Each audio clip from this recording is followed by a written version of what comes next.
SIR এর মধ্য দিয়েই রাজ্যে একটি সম্প্রদায়কে টার্গেট করে তাদের নাম বাদ দেওয়া হচ্ছে। এই অভিযোগ তুলে বৃহস্পতিবার কলকাতায় প্রতিবাদ সভার ডাক দিয়েছে তৃণমূলপন্থী বঙ্গীয় সংখ্যালঘু বুদ্ধিজীবী মঞ্চ।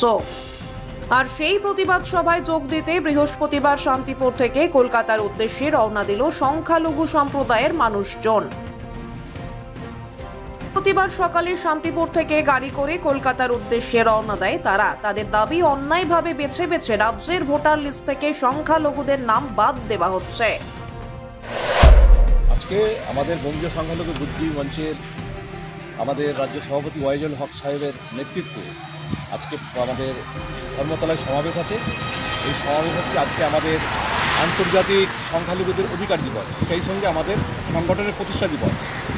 আপনারা দেখেন সম্প্রতিকালে আমাদের যে সংখ্যালঘুদের তাদের ধর্মীয়, জাতিগত এবং ভাষাগত বিষয়ে তাদের অধিকার ক্ষুণ্ণ করা হচ্ছে। মূলত আমাদের এই অধিকার রক্ষার লড়াই, এই লড়াইয়ের ডাকি আজকে আমাদের সমাবেশে আমরা শহর থেকে প্রায় 400 লোক আমরা সমাবেত হবে। আমরা